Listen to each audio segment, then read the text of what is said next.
తెలుగుదేశం నాయకుల దాడిలో తీవ్రంగా గాయపడి హాస్పిటల్లో చికిత్స పొందుతున్న వైఎస్ఆర్ కాంగ్రెస్ పార్టీ నాయకుడు వెంకట ప్రసాద్ కుటుంబాన్ని పరామర్శించి ఆర్థిక సాయం 50,000 రూపాయలు అందించిన YSR Congress party PSC member Vinukonda మాజీ శాసనసభ్యులు బొల్ల బ్రహ్మనాయుడు ఈ కార్యక్రమంలో పల్నాడు జిల్లా వర్కింగ్ ప్రెసిడెంట్ నర్సరావుపేట మాజీ శాసనసభ్యులు డాక్టర్ గోపిరెడ్డి శ్రీనివాసరెడ్డి మాజీ మంత్రివర్యులు అంబటి రాంబాబు మరియు వైఎస్ఆర్ కాంగ్రెస్ పార్టీ నాయకులు కార్యకర్తలు పాల్గొన్నారు.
అది 307 అని అందరికీ తెలుసు.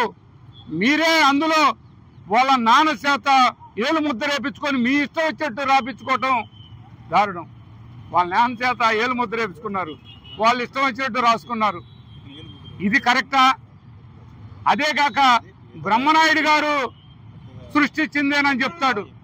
బ్రహ్మనాయుడు గారు సృష్టించడం ఏంటి? మీరు పొడిచి మీ ప్రోత్బలంతో ఆంజనేయులు గారు కానీ లోకేష్ గారు దగ్గర నుంచి ఆ ఊర్లో రిగ్గింగ్ జరగాలంటే ఈ వెంకట ప్రసాద్ అనేవాడు ఉండకూడదు, వాడిని పూర్తి స్థాయిలో వాడిని పొడిచేయాలి అని నిర్ణయించుకొని ప్లాన్ చేసింది మీరు. ఈ ప్లాన్కి మీరు కూడా అందరూ బిడ్డలు ఉన్నోళ్ళే. ఇలాంటి నేదరు బిడ్డలు ఉన్నారు, 2 బిడ్డలు, చిన్న పిల్ల. ఆ అమ్మాయి పరిస్థితి ఏంటి అనేది కనీసం కూడా గుర్తుంచుకోకుండా, కనీసం కూడా మనసులో ఆలోచించకుండా ఆ విధమైనటువంటి ఆలోచన చేయటం అది పూర్తిగా మేము ఈ సందర్భంగా ఖండిస్తూ, వెంకట ప్రసాద్ పూర్తి స్థాయిలో ఇంకా ఆయన 48 గంటలు చెప్పాడు. ఇంకా 48 గంటల దాకా నేను చెప్పలేను, ఈ చెయ్యి ఉంటుందో ఉండదో అనేది కూడా నేను చెప్పే పరిస్థితి కాదని చెప్పాడు. వీటన్నింటినీ దృష్టిలో పెట్టుకొని మీరు పోలీసు వ్యవస్థ మీరు 100% కరెక్ట్గా చేయని పక్షంలో అది మేము ప్రైవేట్ కేసుకైనా వెళ్తామని కూడా ఈ సందర్భంగా తెలియపరచుకుంటూ, పూర్తి స్థాయిలో ఇవన్నీ కూడా న్యాయం జరగాలి వెంకట ప్రసాద్ కని ఈ సందర్భంగా తెలియపరచుకుంటూ సెలవు తీసుకుంటున్నాను. వినుకొండ నియోజకవర్గం నూజెండ్ల మండలం టీఎన్ఆర్ గ్రామానికి సంబంధించి వెంకట ప్రసాద్ పూర్తి స్థాయిలో తెలుగుదేశం పార్టీ కూటమి నాయకులందరూ కలిసి ఒక వైసీపీ కార్యకర్త, అందులో అతను ఏజెంట్గా అక్కడ ఉండటం జరిగింది.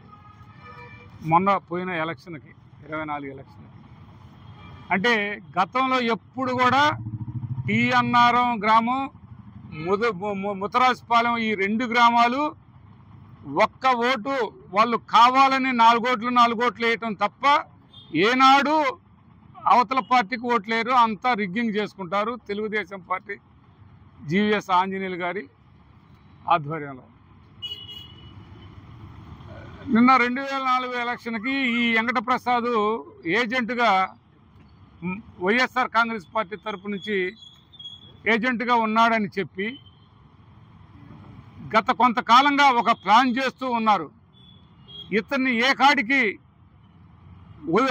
ఇతన్ని మర్డర్ చేయాలి అనే అభిప్రాయంతో వాళ్ళంతా ప్లాన్లు వేసుకుంటూ ఒక ప్లాన్ ప్రకారం, ఒక పథకం ప్రకారం నైటు దాదాపు సుమారు 10 గంటల ఆ ప్రాంతంలో ఒక్కసారిగా ఇంటి మీదకి వచ్చి వాళ్ళ బ్రదర్ అడ్డం వస్తే బ్రదర్ని కొట్టారు. ఈ పక్కన ఈ విధంగా చూపించోయా, ఈ విధంగా ఇంతలా ఒక కట్టె తీసుకొని కొడితే అక్కడ ఈ విధంగా కొట్టుకుంటూ అసలు వెంకట ప్రసాద్ గారికి వెళ్ళారు. వీళ్ళ నాన్నగారిని కూడా కొడితే కాలు ఈ లావును వాసింది. ఆయన వినుకొండ హాస్పిటల్లో ఉన్నాడు. అదే కాకుండా వెంకట ప్రసాద్కి పూర్తి స్థాయిలో వెంకట ప్రసాద్ లేకపోతే ఈ టీఎన్ఆర్ఎం గ్రామంలో ఇక రిగ్గింగ్ చేసుకోవచ్చు. మళ్ళా అతను రేపు పంచాయతీలకు కూడా, పంచాయతీ అంటే తెల్లబాడు టీఎన్ఆర్ఎం రెంటికి సంబంధించింది, ఇతను ఉండకూడదనే అభిప్రాయంతో ఈ విధమైనటువంటి దారుణాన్ని చేయించారు జీవీఎస్ ఆంజనేయులు ప్లస్ కూటమి ప్రభుత్వం. రెడ్ బుక్ రాజ్యాంగం, ఆ రెడ్ బుక్ రాజ్యాంగంలో దాంట్లో భాగంగా లోకేష్ గారు ఒక ప్లాన్ చేసి వీళ్ళందరూ ఒక పథకం ప్రకారం చేశారు. కానీ చనిపోయాడని వెళ్ళిపోయారు. ఆ రక్తం మడుగులో పడిపోయేవారికి చనిపోయాడని వెళ్ళిపోయిన తర్వాత ఆ ఊళ్ళో ఉన్న వాళ్ళందరూ తీసుకొని వచ్చారు. నలుగురు అయ్యో పాపం చచ్చిపోతారని తీసుకొస్తే గవర్నమెంట్ హాస్పిటల్కి వస్తే కూడా అక్కడ కూడా హాస్పిటల్లోకి రానిలా, మా వల్ల కాదు అని చెప్పించారు. ఇక్కడ గవర్నమెంట్ హాస్పిటల్లో అవకాశం వల్ల ప్రైవేట్ హాస్పిటల్కి వచ్చే శక్తి సామర్థ్యం వాళ్ళ దగ్గర లేదు. అయినా కానీ ఇక్కడికి రావడం వచ్చి ఆపరేషన్ చేశారు. దాదాపుగా లోపలికి కత్తి పొట్ట కింద భాగంలో నుంచి గుండెల దాకా వెళ్ళని పరిస్థితి. ఇలాంటి పరిస్థితికి ఎందుకు చెప్తున్నా అంటే, ఇంత దారుణం చేసి పెట్టే కేసు పెట్టారండి. 224 అతను కూడా ఇతని మీద కూడా పెట్టారు అదే కేసు.